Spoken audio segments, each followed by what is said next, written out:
қонақтар, қымбатты ұстаздар және білім құмар зияткер оқушылар. Сіздерді ұлы дала ақындары жобасы аясында өткізілетін мектебіміздің дәстүріне айналған туған жеріміздің сөз шеберлері, яғни Көкше өңірінің ақын жазушыларымен кездесу кешінде көргенімізге қуаныштымыз. Халықтың рухани мұратына қызмет еткен ұлы тұлғалар аз емес. Данышпан қазақ халқы ақынға кенде болған жоқ. Поэзия әлеміне көз салсақ, қазақ халқының арман мұраты, шаттығы мен қайғысы ең алдымен ақын жүрегіне жиналған ақын өлеңдеріне арқау болған. Сарыарқа өлкесі дарындар мекені, қазақ өнеріне үлкен үлес қосқан талай таланттар шыққан жер. Біржан Сал, Ақан Сері, Балуан Шолақ, Үкілі Ыбырай, Естай Мырзахметов, Төлеген Қажыбай сияқты тұлғалар ән өлең жүйріктері қазақ өнерінің мерейін аспандатқан дауысы. Атақты ақын бабаларымыздың даңқты жолын жалғастырып келе жатқан танымал талантты жерлес ақындарымыз аз емес. Ендеше құрметті қонақтар, құрметті оқушылар, бүгінгі кешіміздің құрметті қонағымен таныс болу үшін экранға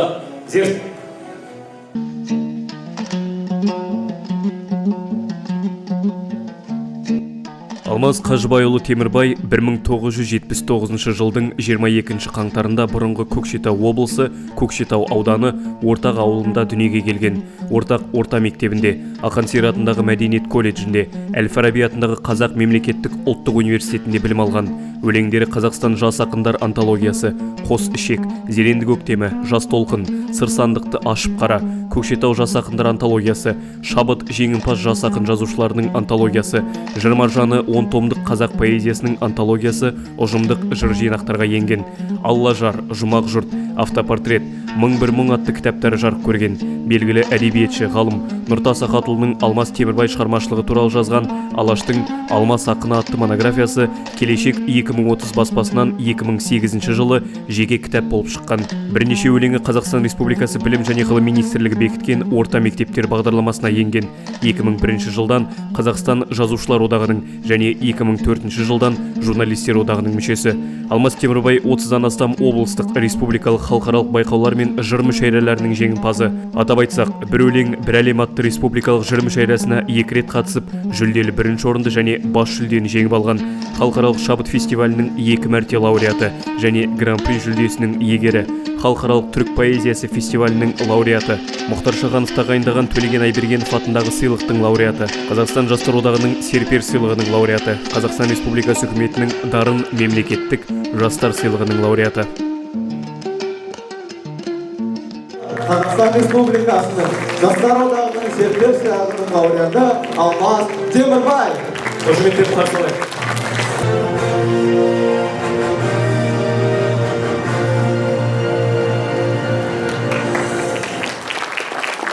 Алыңызға қош келдіңіз. Бүгінгі шараны сұр сұхбат ретінде өзіміздің оқушыларымыз дайындаған кішігірім нөмірлермен, сіздің өлеңдермен өрнектеп отырамыз. Әуелі сұрақтан бастағымыз келіп отыр. Біздің сізге қояр сауалымыз мынадай. Соңғы рет сіз зияткерлік мектепте 2017 жылы болыпсыз. Содан кейін жалпы оған дейін де осы уақыт аралығында шығармашылығыңызда, өміріңізде қандай өзгерістер болды? Жалпы сөзімен бөлісіп кетсеңіз. Ассалаумағалейкум, амансыздар ма? Рахмет, жақсы жылы қабақпен қарсы алып жатқандарыңызға мыңдаған алғыс. Өмірінде жаңалықтар көбіне енді шығармашылық турасында ғой айтайын. Соңғы 5 жылда бір этнография, тарихқа қызығып, поэмалар жаза бастадым. Ботай жылқылар деген бір жақсы дүние жаздым. Жалпы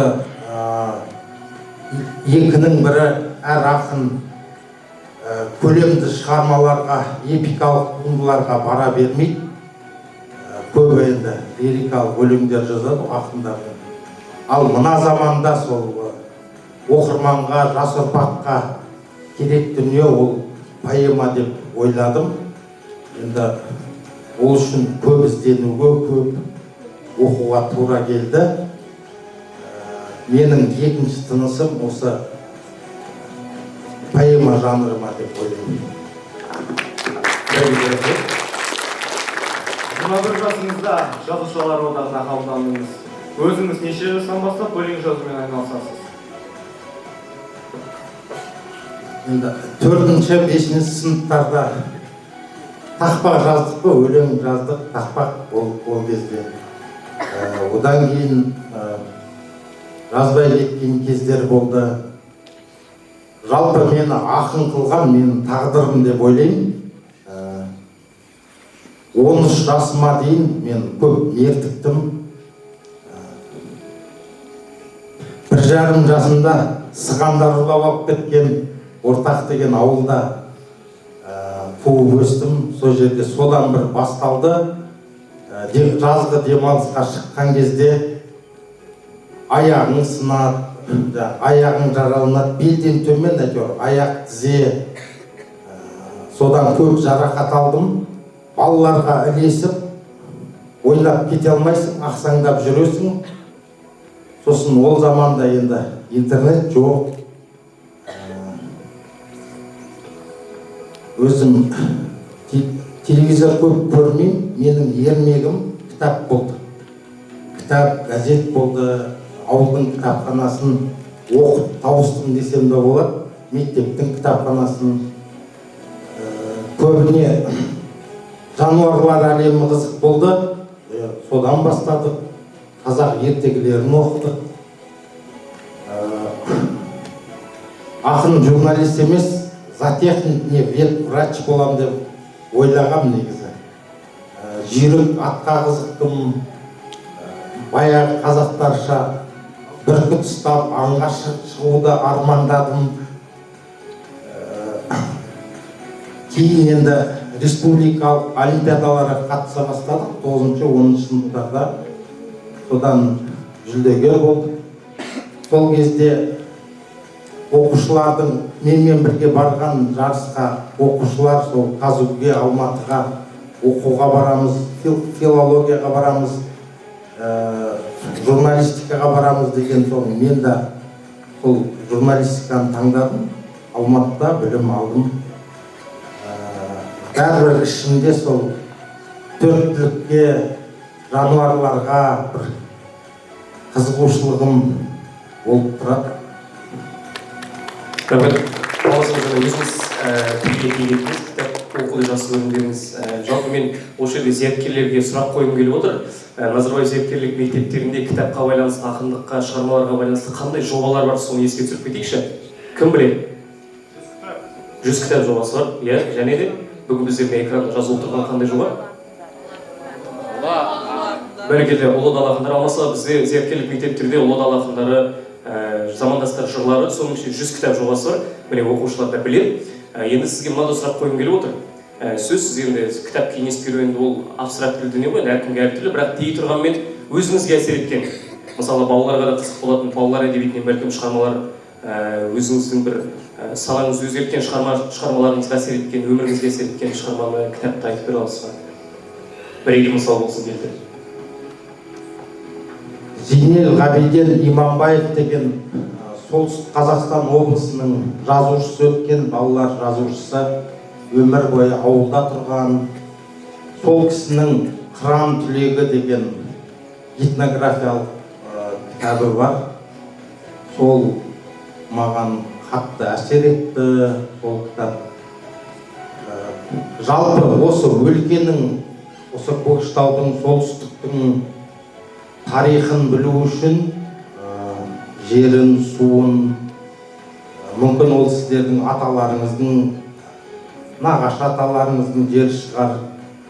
Сәбит Мұқановтың кітаптарын оқу керексіздер деп ойлаймын. Мысалы, Шоқан туралы аққан жұлдызы болсын, Балуан Шолақ бабамыз туралы жазған повесін, Ғабит Мүсіреповтің Ұлпан деген романын, мысалы, жақсы әсер, көп ақпарат аласыздар, және де осы өлкенің тарихын тани түсесіздер деп ойлаймын осы кітаптардан.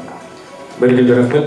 Жаңа өзіне Бақберді айтып кетті, 21 жасыңызда жазушылар одағына, ал журналистер одағына неше жасыңызда қабылданып едіңіз? 2004, 25 жаста.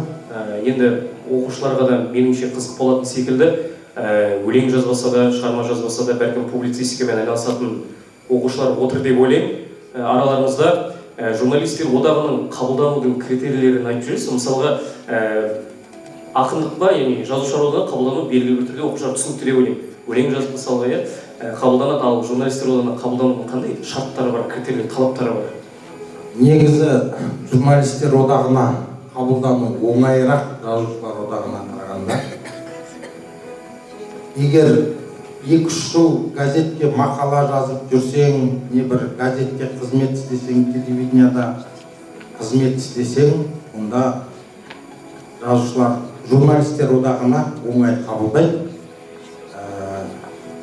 Енді оны хобби ретінде де қарап, осы біздің жергілікті газеттерге де мақала жазып тұрсаңыздар болады. Журналистер одағына оңайырақ, оның мүшелері де көп. Ал жазушылар одағына қабылдану өте қиын. Оның критерийлері 2-3 кітабың шығу керек. 3 жазушы не ақын саған рекомендация жазып беру керек. Мен өткен кезде қиын болатын қабылдану. Ал жасы 60-қа, 70-ке келген кісілердің өзін қабылдамай жүрген кездер болды. 21 жас деген ол рекордтық. Евгений Евтушенко 19 жасында қабылданған екен жазушылар одағына. Союздың, мен енді Қазақстандікіне 21 жасымда қабылданды. Мен өзім қабылданатынын да білген жоқпын. Бірақ Иран Айып, Нұрлан Оразалин, Мұхтар Мағауин сияқты жазушыларымыз мен болашағыма сеніп, аванс ретінде қабылдады. Ол кезде менің кітабым да шыққан жоқ еді. Негізі жазушылар одағына өту үшін 2-3 мықты кітабым болу керек. Бірақ енді сол аванспен берілген дүниені ақтау үшін мен енді мүмкіндігімді пайдаланып, өзімнің талантымды 30 жасқа дейін көрсеттім деп ойлаймын. Бәрекелді, алмаса қошеметтеп қойып, 21 жасында жазушылар қалдырды. Сондықтан әдебиетке, өлеңге, өнерге, жазуға бейім оқушылар болса, зияткерлер болса, құлақтарыңызға алтын сырға, мінекей мақалаларыңыз болса, теріп жинап жүріңіздер. Енді Бақбердінің сұрағы бар екен, сізге қоятын. Осы ақындар шығармалы өлең жазған кезде белгілі бір тақырыпқа байланысты жазады. Қазір көкемізде осы тұрған сұрақ, сіздің өлеңдеріңіз кімге арналды? Мысалға айта кететін болсақ, романтиктің арманы өлеңіңіз кімге арналды? Романтиктің арманы енді көпке белгілі, мына жерде отырған оқушылардың көбісі біледі. Махаббат тақырыбы, жалпы өлеңдеріңіз негізі дені кімге арналды?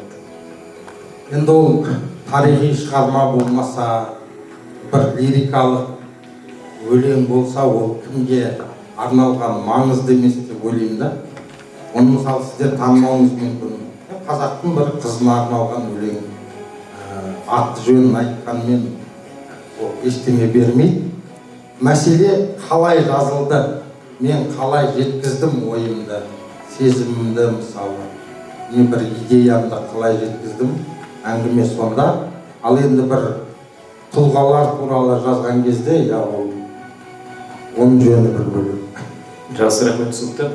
Алмаса қазір енді осы залда отырған оқушылардың көбісіне белгілі, өздері сол өлең шоқтарын сізге орындап береді. Бірнеше жыл бұрын жазған уақыттың қадірі деген өлең, сонымен танылдыңыз. Қыдырдық, жүрдік, тойладық, қызыққа ешбір тоймадық, уақытым қайра кетті деп отырмын енді ойланып деген шумағы бар. Осы кезде енді бірнеше жылдық жазылды ғой, қазір қойғым келіп отыр осы сұрақты. Уақытыңыз қайда кетті, уақыттың қадірін түсіне алдыңыз ба? Деген сұрақты қойғым келіп отыр. Негізі күлкілі сұрақ. Неге мен? Уақыттың қадірін білмеген соң жазып тұрмын ғой, өкінішпен жазып тұрмын ғой негізі. Менің де көп уақытым босқа кетті, оны мойындаймын. Сондықтан осы қазақтың балалары, қазақтың жұрты 3 нәрсенің қадірін білмейді. Соны білсе екен деп тілеймін. Сол үшін жаздым. Біріншісі уақыт, екіншісі денсаулық, үшіншісі мүмкіндік.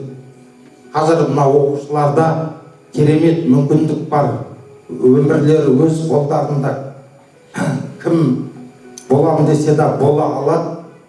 Мемлекет мынадай жағдай жасап отыр сіздерге. Интернет бар, небір кітапханалар бар. Сол мүмкіндіктеріңізді толығымен пайдалана алсаңыздар деп тілеймін.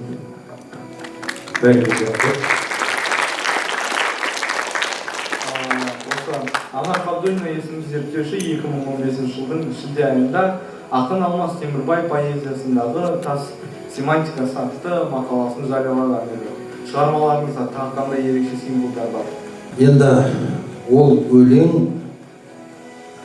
эксперимент өлең. Мен көктен басталатын ақ деген сөзден, тас деген сөзден басталатын өлеңдерім көп. Оны жазудағы мақсатым қазақтың тілінің басқа ұлттардан гөрі бай екенін жеткізгім келді да. Мысалы орыста бар аллитерация, ассонанс деген терминдер, әдістер. Мен бір әріп емес, мен бір сөзден алып, әр өлеңнің жолы ақтан басталады. Жаңа сен айтқан өлең тастан басталады. Мен сол қазақтың тілінің байлығын айтқым, көрсеткім келді. Екіншіден, мен өзімнің мүмкіндігімді мықты болсаңдар осылай жазып көріңдер дегенді білдіргім келген шығар. Ол енді 21-22 жаста жазылған өлеңдер. Ал жаңағы уақыттың қадірі деген өлең 2010-да шықты деймін, қателеспесем. Ол енді менің мықты өлеңнің бірі емес, орташа өлеңнің бірі. Бірақ әр адамның, әр баланың тағдыры болатын сияқты, әр шығарманың, әр өлеңнің да тағдыры болады. Жаңағы өлең туылмай жатып өліп қалатын өлеңдер де болады, ғұмыры ұзақ өлеңдер де болады, бағы жанбаған өлеңдер де болады. Менің небір мықты өлеңдерім бар, бірақ көпке танылған жоқ. Ал мынау рахмет саған ана уақыт деген сияқты жеңіл өлеңдерім көпшілікке қатты танылып кетті. Бұл уақыттың қадірінің шығу тарихы Қазақстан діни басқармасы текті сөздің төресі терме деген байқау өткізді. Соған қатысам деп ойлап, қай тақырыпта өлең жазсам деп қатты толғандым. Негізі ол діни байқау. Енді таза дін туралы жазғым келмеді. Осы ойландым, қазақта қай тақырыпта жазылмады. Соны ойлап отырсам, уақытты жазбаған екен. Мұқарида бір жолдар бар, уақыт туралы қадіріңді білмеппін, қайран уақыт деген сияқты. Абайда бар, ал бірақ тұтастай уақыт туралы өлең жоқ екен. Сосын ойланып, қай қырынан жазам, қалай жазам, жазғасын жеріне жеткізіп жазу керек. Бұл өлең кәріге де, жасқа да, әкімге де, қойшыға да түсінікті болу керек, және де қажетті болу керек деп жаздым. Жіберу конкурстың басқалардың алдында соңғы күндерінде жаздым. Сосын бір термешіге орындатқызып Астанаға жібердік. Ынталандыру жүлдесін алдым. Ол жерде бас жүлде алып, машина мінген ақындар да бар. Одан бері 10 жыл өтті. Ол өлеңдердің бәрі ұмытты қалды. Халықтың аузында емес. Бірақ осы өлең мені жұртшылыққа танытты, және де сол жерде жүлдегер болып, Меккеге умраға қажылыққа бардым. Осы жаңа сіз туралы бейнероликте де өзіңіз байқаған шығарсыз, Танагөз Толқынқызының Абай тілі арнасындағы кадрлерін көріп қалдық. Және де енді мынадай сұрақ туып отыр, Абай тілі арнасына Танагөз Толқынқызға берген сұхбатыңызда былай депсіз: мен қияли аспани дүниеге қызықпаймын, тек қана шындық жазамын депсіз. Бірақ дегенмен де бір қиялға беріліп, бәлкім прозалық, поэзиялық шығарма жазатын кезіңіз бола ма? Яки балалар әдебиетіне қалам теру ойыңызда бар ма? Негізі көп адамдар, соның ішінде қаламгерлер балаларға жазылған шығармаларды серьезно қабылдамайды, оңай көреді да негізі. Ал менің ойымша керісінше балаларға жазу өте қиын. Баланың психологиясын жақсы білу керек. Негізі балалар әдебиетін Мұзафар Әлімбаев, Қадыр Мырзалиевтер жасап, Қастек Баянбаевтар жасап жазып кетті ғой. Өкінішке орай соны біз оқып та, керек қылып та жатқан жоқпыз. Өз басым енді жазуға болады, жазу керек деп ойлаймын. Енді ол қияли болмауы мүмкін, реали болуы мүмкін. Жас күтеміз алса. Бұрынырақта өлеңдеріңіз зырлап, түрлендіріп, өзінің авторлықтарымен яғни өздерінің атынан шығаратындай болып болды. Қазіргі таңда бұл мәселе әлі актуальны ме, әлде қазіргі таңда ондай адамдар кездеспейді ме? Енді ондай жағдайлар өте көп болды, әлі де қайталанып тұрады ғой. Негізі сол зат болсын, дүние болсын, өлең болсын, кім бірінші ойлап табады, идеясын кім айтады, авторы сол ғой. Менің жаңағы өлеңдерімнің ең әдемі жерлерін қиып алып, өз атынан жариялап, не авторсыз таратып, өзіне жеке шығып айтсаң мойындамай сөйтіп атқан жастар көп болды. Жалпы бұл ұрлық, сөз ұрлығы, плагиаттық. Енді бізде авторлық құқық туралы заң бар, бірақ ол заң жұмыс істеп жатқан жоқ шын мәнінде. Мысалы, рахмет саған ана деген өлең шыққан кезде, рахмет саған әке, алла саған алғыс деген небір өлеңдер жарияланып жатты. Ойы, идеясы, формасы бәрі менікі. Тіпті әндер шығып кетті ғой, рахмет әке деген ән бар мысалы. Енді ол кейбір жастардың білімсіздігінен деп ойлаймын. Ол біреудің ақысын жеу ғой енді. Енді оның бәрін кешіріммен қарайтын болдық. Жарайды, халықтың көзі халыққа қайтты дейсің. Жақсы, рахмет. Қош өтіңіз. Ән сөзбен айтып жете алмайтын сезімдердің, ойлардың өзінің түбі жоқ, тереңнен алып шығып, әуен арқылы бүкіл сана сезімнің баурап алатын құдіретті қасиетке ие. Алмас аға, сіздің кейбір өлеңдеріңіз бүгінгі әнге айналғаны рас. Рұқсат етсеңіз, біздің мектептің оқушылары сол әндердің бірін орындап бермекші. Қош өтіңіз, қарсы алай болды.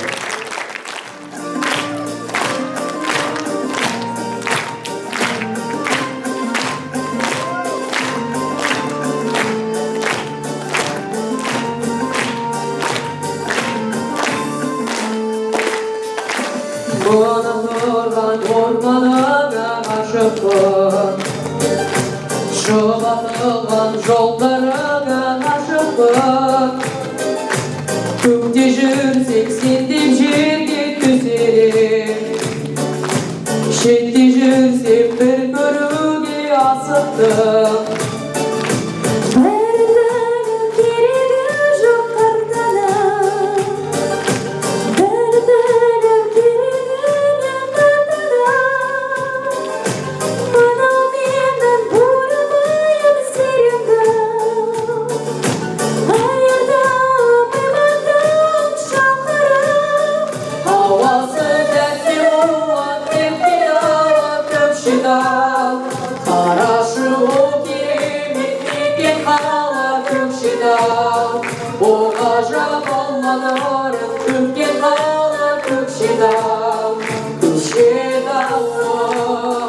Өзіңде ғұмыр кешкен балам менің Көкшетау.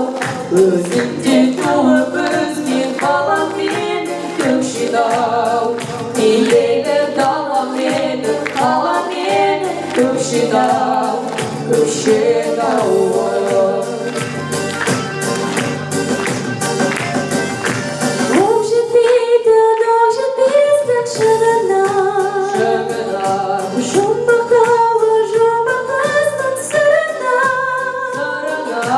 Өмір бойы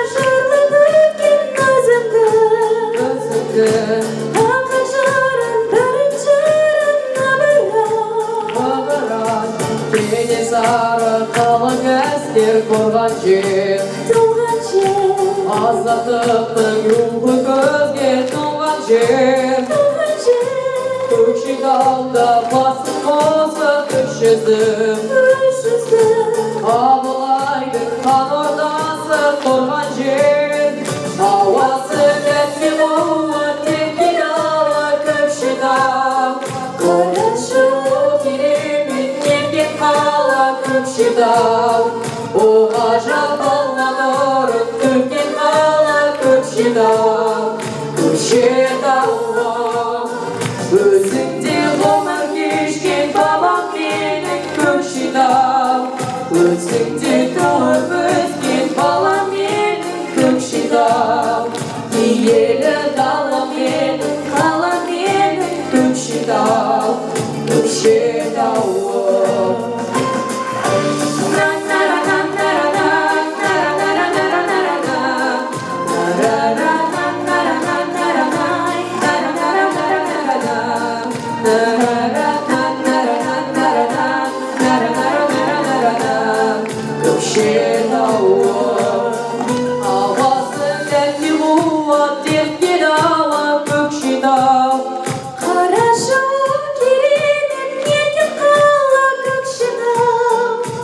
Ғажап алланарын төккен қала Көкшетау.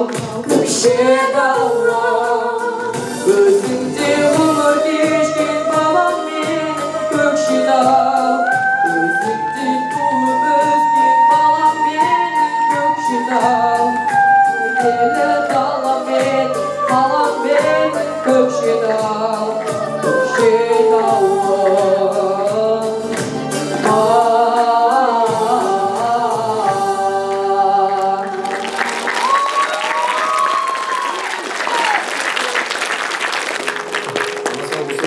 Мынадай сұрақ бар, қазіргі таңда әнге сөз көп деп жазасыз ба, әлде қазір қалай? Бір жылдар болған осы өлкеге, Көкшетауға қатысты бір 60 шақты ән жаздық. Аудандарға, ауылдарға арнап, әртүрлі тақырыпта әндер жаздық. Кейін жазбай кеткен кездерім де болды. Қазір енді арасында жазып тұрам, өтініш болса әншілердің тарапынан соңғы жазған әнім, енді ән емес, әннің сөзі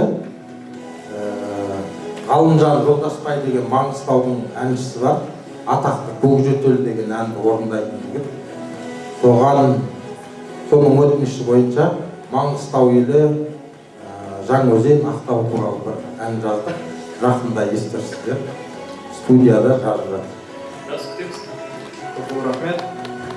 Поэзия өмірдің әрі мен әрі, қайнап қорған жамбасы. Ол сәбидің күнәсіз ажары, жарқын жанары, күміс күлкісі. Поэзия көрікті қыз жүзінің ұялшақ, албырт қызғылты, теңіздей, көгілдір аспандай тұңғиық көздің сәулесі. Поэзия ұйығандай, құйылғандай орныққан, өз еркін әбден берген, өмір үшін жеткен, тәжірибемен шыныққан, рухани күші теңескен, көңіл көзі көреген, ойға батыл, майданға батыр ер қуаты. Тіптен поэзия жайында нақты бір тұжырымды ой айту қиын. Өйткені ол бір болмысты ғана емес, мыңдаған болмыстың жиынтығы. Олай дейтіміз, оның бойында әуенде, сырда, мыңда, қуанышта, жалпы адам баласына тән барлық қасиет атаулы бар. Рахмет Бақберді. Алмасыға онда рұқсат болса, сіздің туындыларыңызды жаттап үлгі алып жүрген оқушыларымыз бар. Соларды қошеметтеп ортаға қарсы алайық.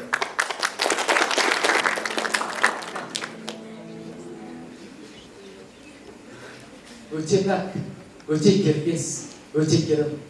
Мекке мен Мединадай мекен едің, кеудемді оқ жетпес қып тіп-тік ұстап, басымда жұмбақ тас қып көтеремін. Маңдайын Бурабайдың мұнар басып, жеркесін жөке бұлттар тұрар қасып, басына оқ жетпейтін оқ жетпесін, өлең түнде шығар. Жақпар жартасыңа, сыйнар бұлттай келіп артасыңа, Көкшетау көк пен жердің кереметі түспеген дүние жүзі картасы. Көрмеген қысы жазы түсін қашып, көркіңе ұры мынтық мысыр қашып, жатаған тау болсаң да өр Көкшетау жатырсың. Көкшетау, көрмесем бір күн жылап көрісерім, шөлдесем қара суды бөлісерім. Анамның анасының мекен едің, әкемнің әкесінің қонысы. Қайран жұрт, қайдан түсін далаға, қалаға қамап қойып балаға. Талыңнан бесік жасап аталарым, тасыңнан бейіт соққан. Көгілдің кірін жусам көл басындай, көліңнің тынықтығы көз жасындай. Жеңілдер ойым бір сәт қалысындай, ауырлар ойым бір сәт қорғысы. Көзіме Көкшетау боп көрін бақыт, тілімде тірегімді орындатып, мен сенің топырағыңды жер астынан сүйем мәңгілік. Өлем жатыр Көкшетау.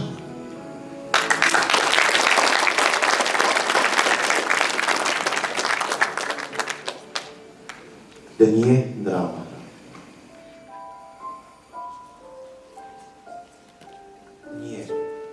Дүние драма. Қос бөлімден бөлінген. Бір бөлімі қызықты, бір бөлімнен біреуінде төрің жақын көрінген, біреуінде көрің жақын көрінген. Төрде талай күліп ойнап көргенбіз, кіріп әлі көрмесек те көргенбіз. Төр дегенім тіршіліктің сахнасы, көр дегенім демалатын бөлмеміз. Тағдыр ол театр, өмір пьеса тәрізді. Актерны мен аңдап басар әрізді. Пьеса қанша созылғаны сөз емес маған, оны қалай ойнағаным маңызды.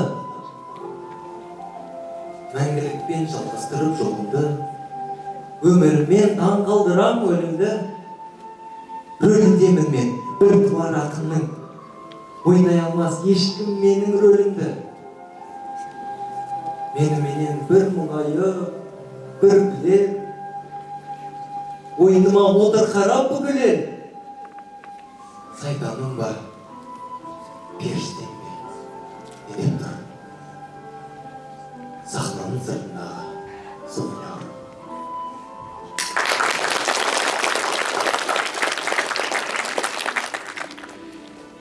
Уақыттан асқан жерік жоқ, уақыттан озған билік жоқ. Адамға Алла бұйырған уақыттан асқан сыйлық жоқ. Өзіңді өзің алдама, уақытты жарат пайдаңа. 24 сағат берді Алла балаға, кемпір шалға да.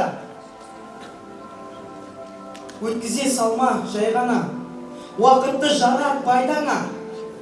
24 сағат тең уақыт берілген кедей байға да.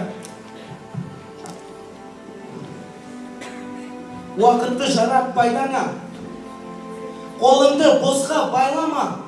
24 сағат сенде де, 24 сағат пайда да.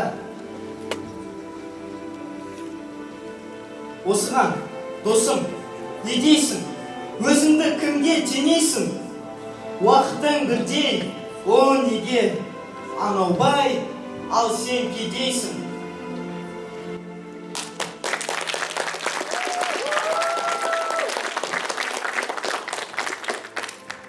Менімін төгіп сағанда, мүмкіндік берді хақ Алла. Денсаулық пен уақытты берген ғой тегін адамға. Неге біз осы, неге біз ұмытып кете береміз? Денсаулық пен уақыттың қадірін білмей келеміз. Онынан туып тұрсайым, уақытты дұрыс жұмсайын. Несие уақыт берілген 24 сағат күн сайын. Осы бір мысал саған жетпей ме? Ойыңа әсер етпей ме? Бір күннің 8 сағаты ұйқыға ғана кетпей ме?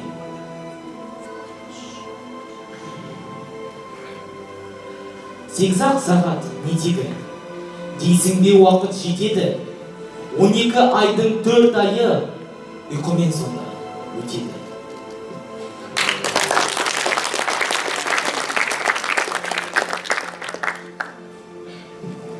Әр сағат, әр күн, әр апта бағынар ғұмыр сағатқа, уақыты жетіп піспей ме қазанға салған тамақта, шуағын көктем төккенде, мерзімі келіп жеткенде, уақытқа үнсіз бағынып, өседі гүлдер, шөптерде.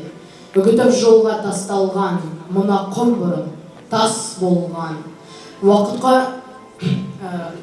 бітіп мұнжылдық, жұлдыз да құлар аспаннан. Өз қамын ойлап жас бала, бұрмайды мойнын басқаға. Ақыр заманның адамы, уақытын сатар ақшаға.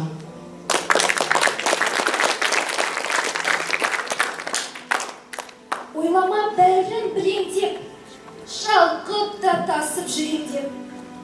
Уақытың алтын қазынам, жұмсауым керек үнемдеп. Айбының асып тұрса да, байлығың тасып тұрса да, уақыттың ақшаң қолдағы. Ақшаңды босқа жұмсама, ойланып көрші жарқыным, керекке қымбат алтыным.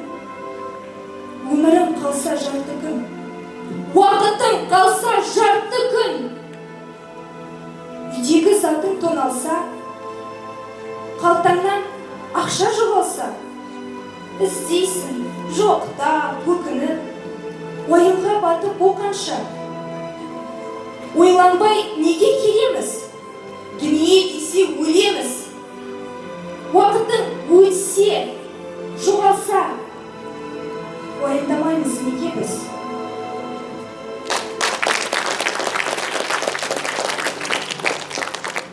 Мен үшін әр күн ұлы күн, Құдайға шүкір түрімін.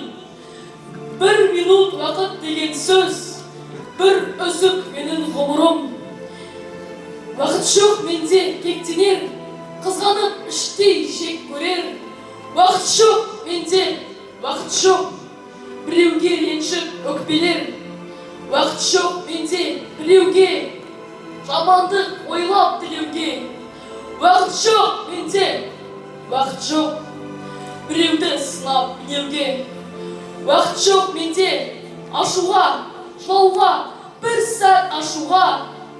Уақыт жоқ менде қысқасы, уақытты босқа шашуға.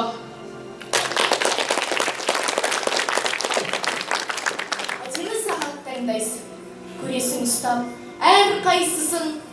10 сағат сатып алсаң да, уақытты сатып алмайсың. Күн батты, енді кештеме, ісіңді істе кеште де.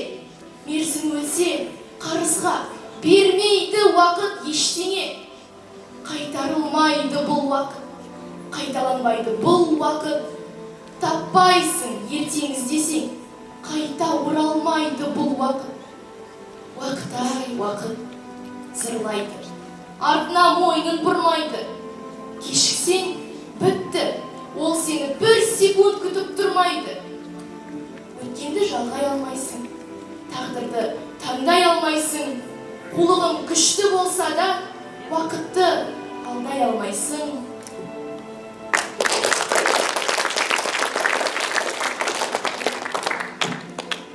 Уақытты жинай алмайсың, біреуге сыйлай алмайсың. Уақытың бітсе, сен оны қарызға сұрай алмайсың. Біреудің күні өтпейді, біреуге уақыт жетпейді. Есептеп үйрен уақытты, еңбегің зая кетпейді. Бұл өмір деген қас-қағым, өтер де кетер жас шағын. Сыйлатқың келсе өзіңді, уақытын сыйла басқа. Білмейсің ертең не етесің, қай жерге дейін жетесің. Өмірдің жолын сен қанша уақытта жүріп өтесің.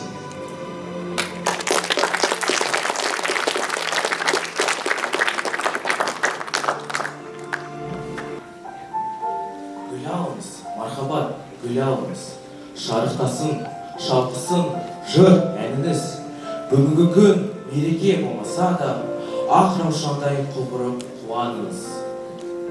Гүлді қайтем, не үшін демексіз бе? Бір қуаныш күн сайын керек бізге. Гүл алайық, мереке болмаса да, қуанайық ешқандай себепсіз де. Гүл сыйлайын, әдемі көңіл күйіш. жауқаздай жайнаған өмір үшін. Гүлді алғанда, жан дүниен бір атқанда, жұпар шашқан сәтті бір көру үшін. Гүл сыйлайын, жай ғана сөйлемейін, көңілімді гүлменен бейнелейін. Гүл сыйлайтын жыл сайын күллі әлемге көктем болым келеді кейде мен. Гүл берейін, риза боп, гүл берейін, сізге ешкене айтпайын, үндемейін. Гүл сияқты үзіліп кеткенше тіршілікте сыйласып үлгерейін. Гүл берейін.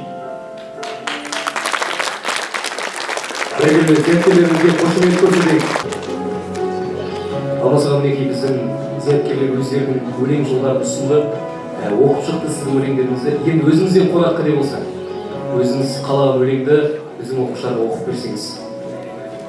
Ал біз қошеметтеп қолдау өтейік.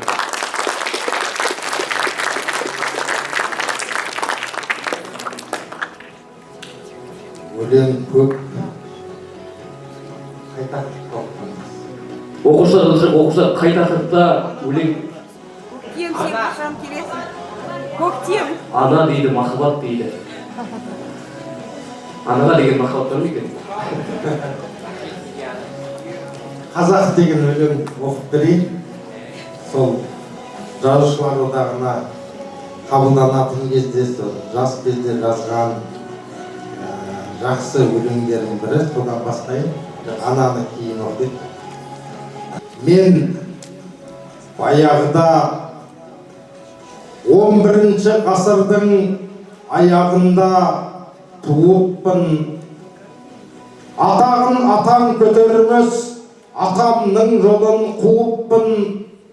Қасарысқан қас жауға қарсы шауып қасқырдай, қасқалдақтай қаныммен қылышымды жуыппын.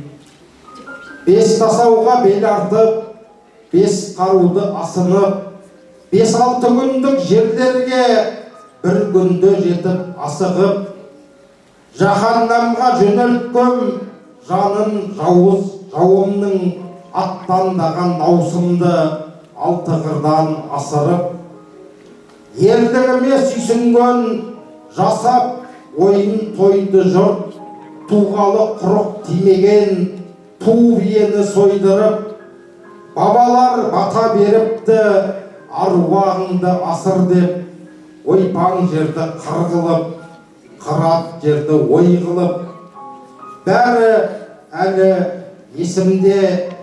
Бөрідей түн қатқаным тәттілігін сезімнің тұңғыш рет татқаным, ауыл итін шулатып алып қашып аулаққа, бұран бел қызды бауырмап, бұрымын иіскеп жатқаным. Сол кез кірді түсіме, тілімді құрт істедім. Бұрын өмір өң еді, бүгін өмір түстедім. Айтпадым не, айттым не, айналдым ғой аңызға. Қазір кіммін, қандаймын, ол кезде күштедім. Мен баяғыда 11-ші ғасырдың аяғында, ай өткінші өмір ай, бәлкім бұл түс арыстандары адамның айналуға жақын деп, заманның зәрлі шаянына Абылайхан атамның Алашқа айтқан аяныма, ақыр заман аяды ма? Алмасыға сіз жұп болсын, ана туралы өлеңіз оқыңыз. Ал біздің зияткерлердің сізге қоятын сауалдары, сұрақтар бар екен. Біздің Алмасыға өлең оқығанша сұрағы бар, сауал қоям деушілер болса, ортаға шығып дайындала берсеңіздер рұқсат. Ана туралы өлеңдер көп, оның ішінде рахмет саған ана деген өлең бар. Интернетте жарияланған, оқып жүрген шығар. Қолыңды берші мама деген өлең оқып берейін. Анамның ұстап кәрі саусақтарын, түсіндім қатал тағдыр қаусатқанын, баяғы сәби күнім ойға оралып, мұңайдым балалықтың аңсап балын. Анамның қолы мықты күштеді ғой, ол бәрін осы қолмен істеді ғой. Қанша жыл, қанша жұмыс, қанша бала, қолынан күндіз түні түспеді ғой. Осы қол әлдилеген күнде мені, осы қол тербететін түнде мені, қолыңды берші мама десем болды, жетелеп жанын ертіп жүрген еді. Көшеде орта жолға жеткенде де, көпірден ой шұңқырдан өткенде де, қолыңды берші мама дейтін едім, еркелеп жүргім келмей кеткенде де. Киімде тігіп берген өз қолымен, көрінер көп ішінде көзге бірден. Қолыңды берші мама дей берушем, ол барда көмек күтем өзге кімнен. Анамның қолы маған күш беретін, тілегім айтсам болды істелетін. Қолыңды берші мама деп оянғам, түндерде қорқыныштар түскен етін. Көрсетпей көз жасымды тірі адамға, жүрегім жетімсіреп жылағанда. Қолыңды берші мама дегім келер, жете алмай бір биіктен құлағанда. Мен қазір жүз толғанып, мың ойланам, Құдайдан қандай тілек тілейді адам. Қолымды берші мама деп өтінер, ананы берген шығар Құдай маған. Көрінген қайран шешем мықты адамдай, суға кетсем қарманар түк таба алмай. Қолыңды берші мама десем болды, аспаннан бір қол келіп құтқарардай.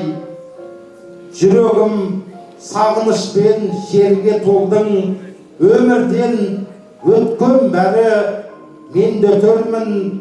Жеткенде қыл көпірге анамды іздеп, қолыңды берші мама дер ме екенмін.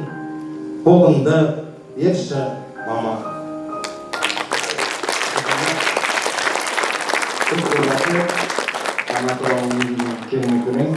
Ал енді қазір оқушыларымыздың сұрақтарына кезек берсек, сұрақтарыңызды ақынға қойсаңыздар болады. Сәлеметсіздер ме тағы. Осы шығармашылық өміріңізде осындай дәрежеге жету жолында отбасыңыздан, ата-анаңыз жағыңыздан қарсылық болды ма, немесе қандай да бір қиындықтар болды ма? Мен бағана айттым ғой, республикалық олимпиадаларға қатыстым. Сол кезде маған осы Шоқан Уәлихан университетінен бір грант берілген, филология факультетіне. Бірақ мен бұл жерде оқымай, мен арманым Алматы деп, сол Алматыға қазірге түсем деп айттым үйдегілерге. Ол енді 90 жылдардың басында қиын кез, не жұмыс жоқ, не ақша жоқ, жарық жоқ кездер, сондай бір замандар болды. Сол кездеді мұғалімдерім да, ата-анам да Алматыда кімің бар, көкің жоқ, түсе алмайсың, тестті тапсыра алмайсың, тест деген жаңа шығып жатқан. Сол кезде сондай әңгімелер айтты, бірақ мен алған бағытына қайтпай, сол қазірге бардым, құжатымды тапсырдым. 100 сұрақтан сол 94 балл алып, оқуға түстім.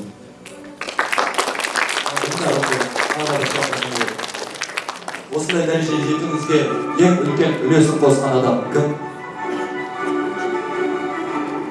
Жалпы адамдар деп ойлаймын, өмірден көрген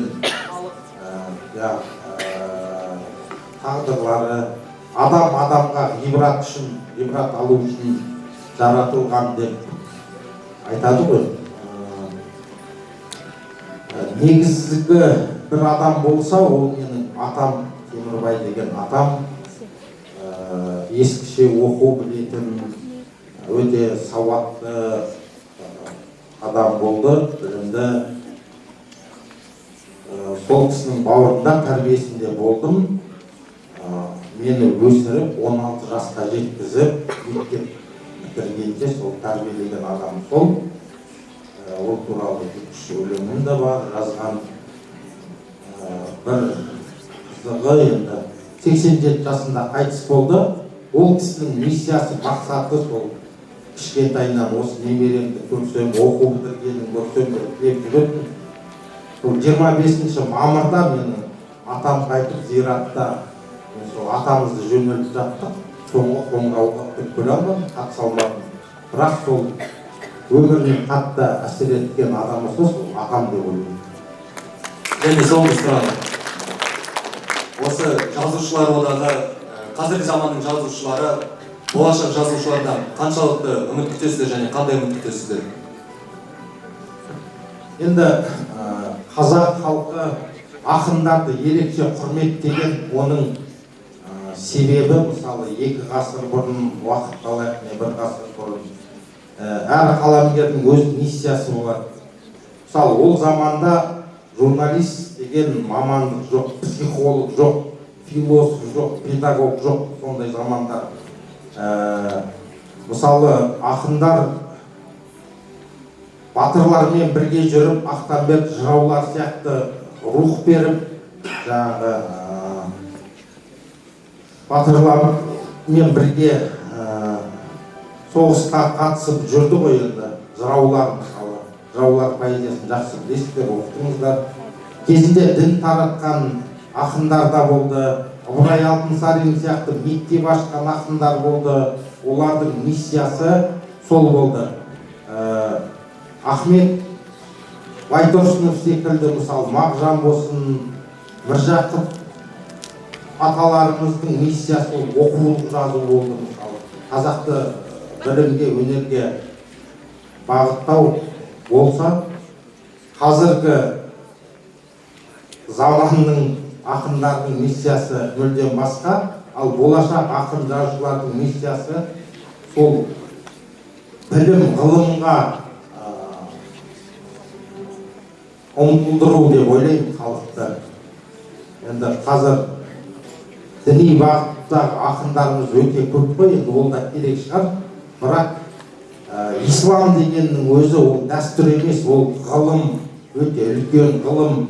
Біздің кейбір сауатсыз молда имамдарымыз оны дәстүр деңгейінде ғана қабылдайды, түсінеді, елге насихаттайды. Бұлай істесең күнәма, бұлай істесең сауап па, дәретті қай қолмен аласың деген. Оның бәрі бытовой дәстүр. Менің түсінігімде ислам ол ғылым. Қазіргі жастар мысалы, енді сауап іздеген жастар болса да, адамзатқа пайдасы тиетін бір нәрсені ойлап тапсын. Ол сол үлкен сауап болады. Сендердің қолдарында үлкен болашақ бар. Енді адамның ең жақсы адамзатқа пайдалы болу, мысалы. Оқулы жазсаңдар да, бір тың дүние ойлап тапсаңдар да, соның сауабы күшті болады деп ойлаймын. Сондықтан қазіргі болашақтағы жазушылардың да, жастардың да болашағы ғылым мен өнерде деп ойлаймын, білімде деп ойлаймын.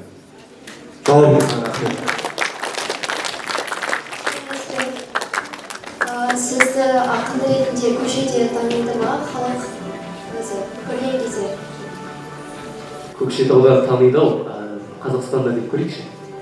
Енді жалпы ақындарды өз заманында көп адамдар танымаған, ол бұрыннан солай. Ақынмын десең, тірі ақынды бірінші рет көріп тұрмын деп таңғалатын адамдар болады. Біздің ойымызша бүкіл ақындар кітапта жаңағы асарын асап, жасарын жасап, өнеге кетіп қалған адам деп қабылдайды да. Енді ол халық ақынды жоғары құрметтегендіктен де шығар ол. Енді мен өзім танымал емеспін, танымалдыққа қызықпаймын да, ұмтылмаймын да, бір ортаға шығып сөйлегім де келіп тұрмайды. көбіне қашып жүріп телевидение шақырса сылтау айтам, бармайым, 3 рет шақырса біреуінде барамын деген сияқты. Өз менің табиғатымда, болмысында жоқ ондай дүние. Маған оңашалық ұнайды негізі. Танымал болуға ұмтылатын ақындар да бар, бірақ енді әркім өзінің тағдыры. Мен оған танымай атса ешкім ренжімеймін.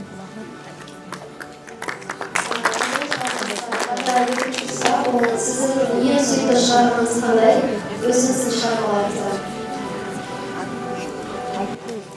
Енді әр шығарма менің балам сияқты ғой енді.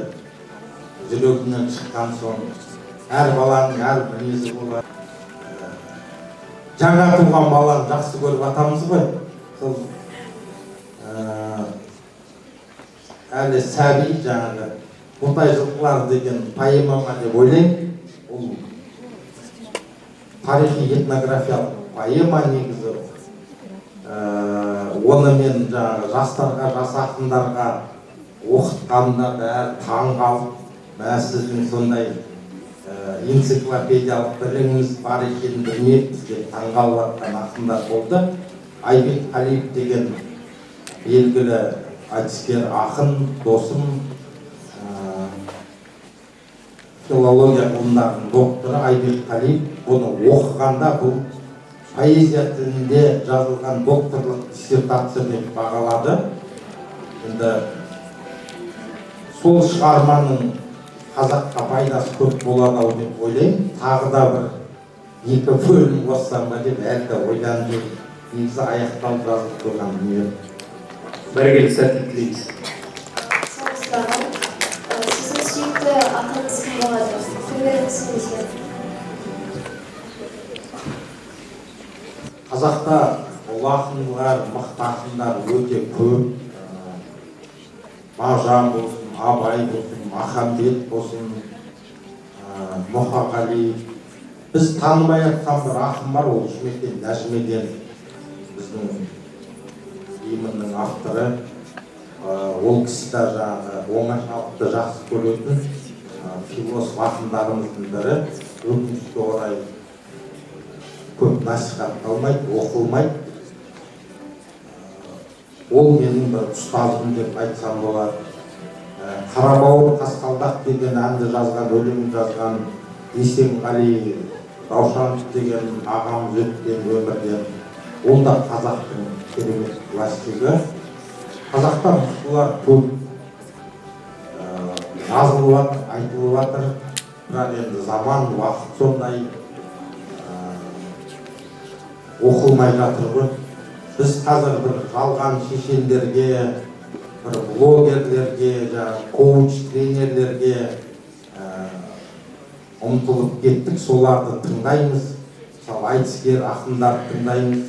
Бірақ олардың өзі сол қазақтың мақал мәтелін, бір афоризмдерін өз аузымен айтып жатқаннан кейін өздері ойлап тапқан сияқты көреміз да мысалы. Бірақ оның бәрі бұрын айтылып кеткен дүниелер. Әдебиетті, кітапты жаңағы көп оқитын адамдар оны түсініп біліп отырады. Енді келесі оқушыларымыз 2 сұрақтан емес, бір сұрақтан қойып түйіндесеге. Сәлеметсіз бе? Сіздің басқа ақындар жазған ең ұнататын кітабыңыз немесе шығармаңыз қандай? Басқа ақындар жазған? Иә.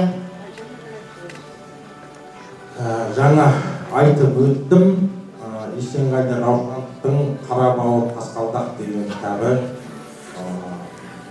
өте ұнайды, маған керемет дүние. Менің өзі бір айналып кеп 2-3 жылда бір жыл сайын бір оқып отыратын кітаптарым болады, айналып кеп. Сондай кітаптың біреуі сол.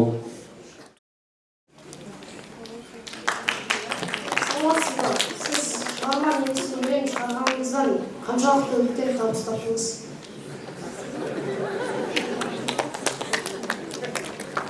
Жалпы мүмкіндіктер көп болды, шын айтқанда. Бірақ материалдық байлыққа көп қызықпаймын. Мысалы, карьера жасауға да мүмкіндігім болды. Енді тапқан табысым аз деп те айта алмаймын, көп деп те айта алмаймын. бірақ ол ақшамен өлшенбейді, ол менің достарыммен өлшенеді, ағаларыммен, халықпен, елдің ықыласымен өлшенеді деп ойлаймын. Сол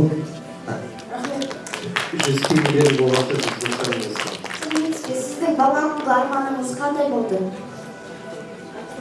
Бала күнгі арманым ветврач, зоотехник болсам деп армандадым. Біз күлуіміз мүмкін, мысалы, ветврач, мал дәрігері. Бірақ адамның дәрігері ол адамдарды ғана емдейді. Мал дәрігері ол адамзатты емдейді. Ол малды, аңқышты ғана емдемейді, ол одан туған ауру болса, мысалы, оба секілді, ол түгел адамзат қырылып қалуы мүмкін да, сол жан-жануарлар жұққан. Сондықтан мен үшін сол қымбат мамандық болды, бірақ ол кезде 90-шы жылдар совхоз, колхоздар жабылып жатты, халық қалаға көше бастады. Ол мамандықтың болашағы болған жоқ деп ойладым да, ар жағынан енді өлең жазып жүргендіктен журналистикаға келдім, сонда білім алдым. Сол арманым, сол сосын маған қазақтың тарихы, этнографиясы қызық болып, бала күннен оқыдым ғой. Енді айналып кеп соған келе жатқан сияқтымын, бірақ поэзияның тілімен келетін сияқтымын. Рахмет. Ассалаумағалейкум, амансыздар. Сіз айттыңыз ғой, әр ақынның өзінің миссиясы, яғни мақсаты болады деп. Сіздің мақсатыңыз қандай? Миссиям ақын болу шығар. Негізі қазір мен журналист емеспін, әртүрлі қабілеттерім бар, бірақ ақындықты жоғары қоямын. Миссиям болғанда мен мүмкін ұлтшыл ақын шығармын, ұлтжанды шығармын. Қазір бізде былай ғой, ұлтжанды болсаң сен ұлтшыл деп ойлайды. Мен қазақ өзінің тамырынан, түбінен айырылмау керек деп ойлаймын. Қазақтың баласы. Мейлі сен 10 тіл білсең да, сен бәрібір да орыс бола алмайсың, сен ағылшын бола алмайсың. Сен бәрібір қазақ болып туғансың, қазақ болып өлесің. Араб та бола алмайсың. Сондықтан біз тамырымыздан, түбімізден айырмау керекпіз. Мен сол тарихын, этнографиясын жырласам, жазсам ба деп ойлаймын. Енді Құдайды ақымақ емес шығар, бәрін ұлт қылып, бір ұлт қылып жарата салуға болатын еді. Сондықтан ол әртүрлі ұлт қылып бізді жаратты ғой, оның да бір құпиясы бар шығар. Сондықтан мен Нобель сыйлығын аламын деп та ойламаймын, әлемге танылам деп та ойламаймын, қызықпаймын да. Әйтсе бізде бір ақындар бар, түрік тіліне, ағылшын тіліне өлеңдерін аударып жатқан шығармаларын. Бірақ ол қазақша жазылған не, қазақ оқу керек. Ал әлемдік әдебиетке ол шығарма арнайы жазылу керек та. О жерде сен тек ойың, идеяң маңызды ғой. Сондықтан егер мен әлем әдебиетіне қызықсам, мен арнайы соған шығарма жазу керекпін. Оған да мүмкін келетін шығармын, білмеймін. Бәрекелді, рахмет. Түйіндейік, жақсы, бір сұрақ бар екен. Алмас аға, ассалаумағалейкум. Сіз оқу табалдырығында жүрген кезде ең алғашқы махаббатыңыз туралы өлең шумақтарын жаздыңыз ба? Қызық болып тұр еді. Жаздық. Енді ол өлең қазір есімде жоқ, шынымды айтсам. Ол өлең емес, тақпақ болатын. Енді көбіне әдебиетке келгенде де, өнерге келгенде де балалар сол ғашық болып жаза бастайды ғой. Қыздың өзіне айта алмаған, жігітке айта алмаған сезіміңді сол қағазға түсіріп, соны тыңдаса ғой, оқыса ғой, білсе ғой деген ойдан, арманнан туатын нәрселері ғой енді. Енді оның бәрі бала махаббат, бәрі ұмытылып қалады. Ол өлең сақталғанда жоқ, шынын айтсам. Сол қызға кетіп қалып, сол тұрау керек. Бәрекелді, зияткерлерімізге қошеметтеп қойып сұрақтарыңыз.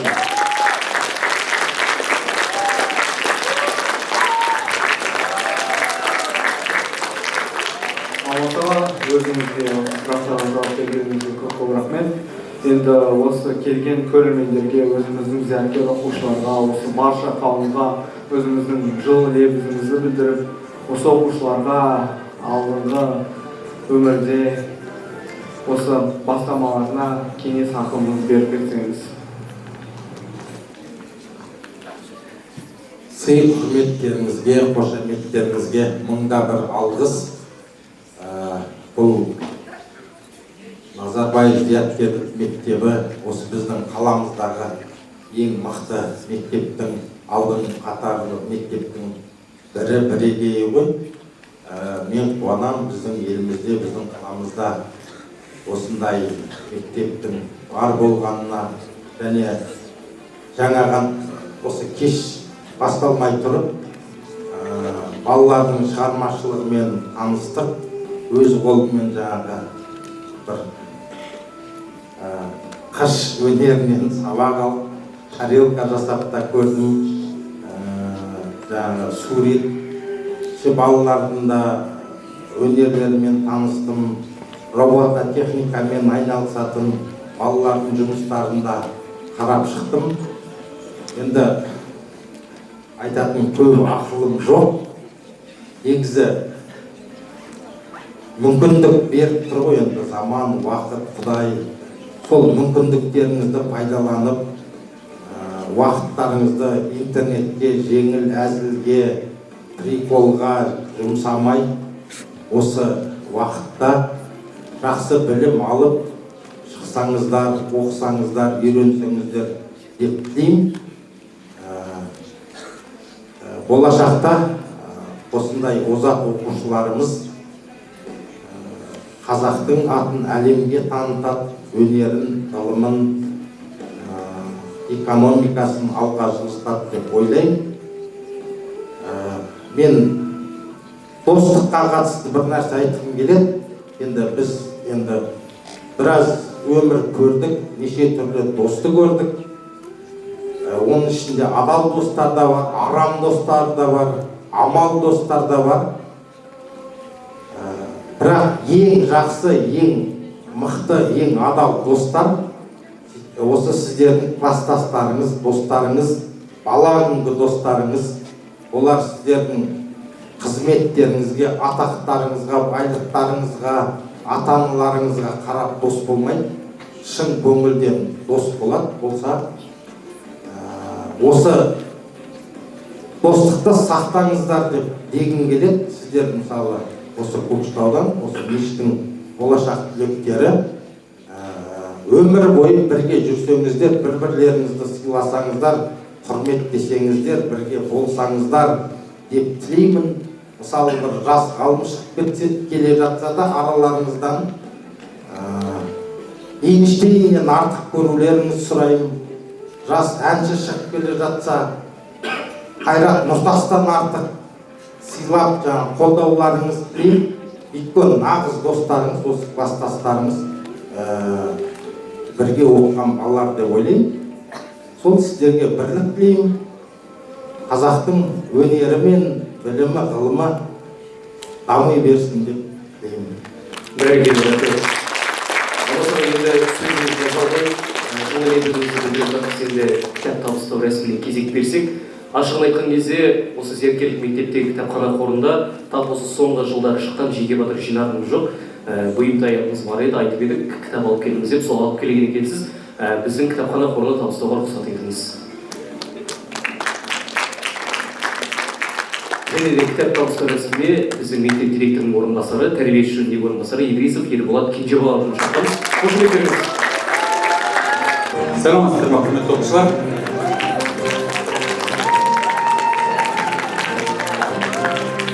Алмас аға, өзіңізді сахнада біздің мектепте көргеніңізге өте қуаныштымыз. Өзіңізді автограф қойып, қолтаңбаңызбен мектептің кітапханасына табыстасаңыз.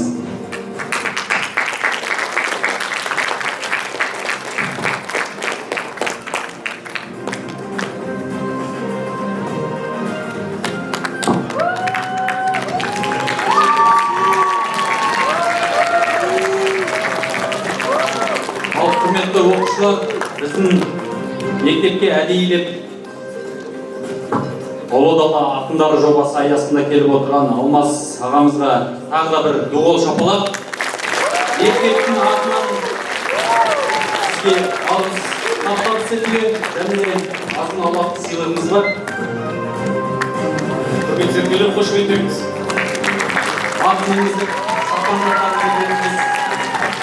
мектеп директорының атынан құрметті Алмас Темірбай, мектебіміздің Ұлы Дала ақындары жобасы аясында өткізілген Көкшенің жеке батыры атты әдеби сазды кештің құрметті қонағы болып, жастарымыздың рухани адамгершілік тәрбиесіне, тұлғалық дамуына қосқан үлесіңіз және қазақ поэзиясына деген ынта ықыластар арттырғаныңыз үшін алғыс білдіреміз. Сізге зор денсаулық, қажымас қайрат, маусымбас шабыт тілейміз.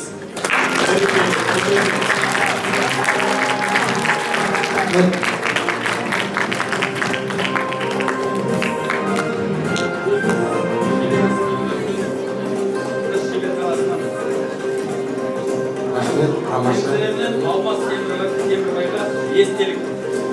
Бәрекелді, қошеметтеп қойып.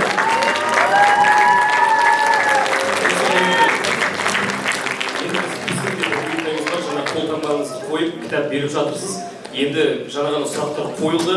Оқушылар есте сақтап қалмасаңыз, сұрақтар есіңізде қалғанша бір ерекше бір әсер еткен бір ұнаған сұрақтың иесіне осы кітапты тапсырсаңыз.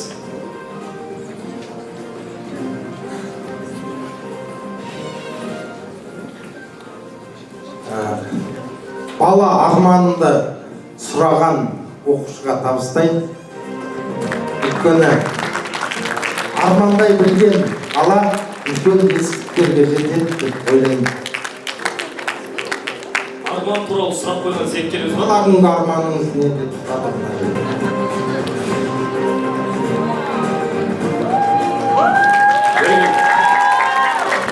Айшаға қошеметтеп қойыңыз бәріміз.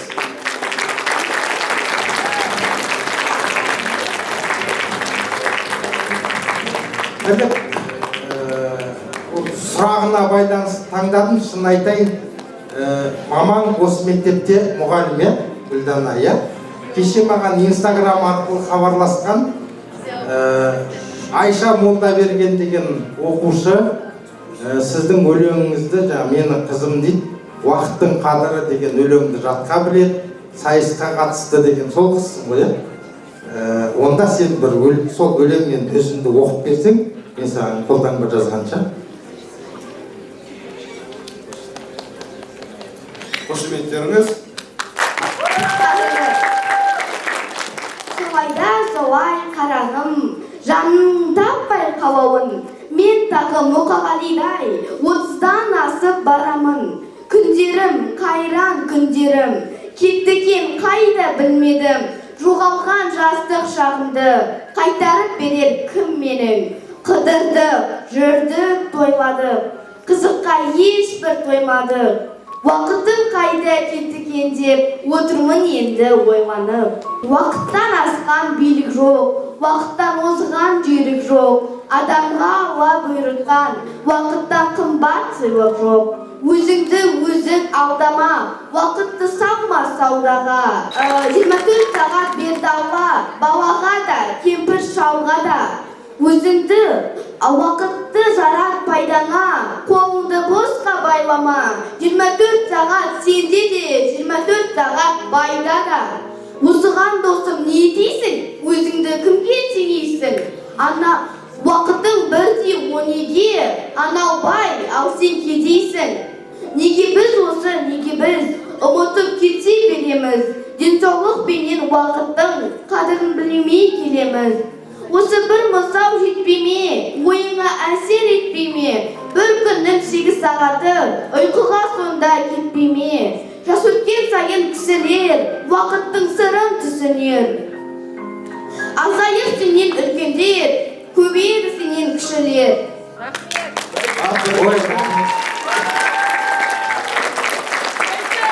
Қызық жағдай болып тұр, сен 13-ші мектептің оқушысы, бұл жердің оқушысы емес. Мамасы айтты, тым құрғанда, енді өлең оқымаса да сізді көрсем деп келгісі келіп тұр, келсе қалай болады деп сол арманы мені көру еді, жаңа өлеңді оқу еді. Случайно дейді ғой, енді случайно осы қыздың сұрағы ұнап маған осы өлең оқу да беріп тұр, кітап та беріп тұр екен. Бақытты бол, арманыңа жет.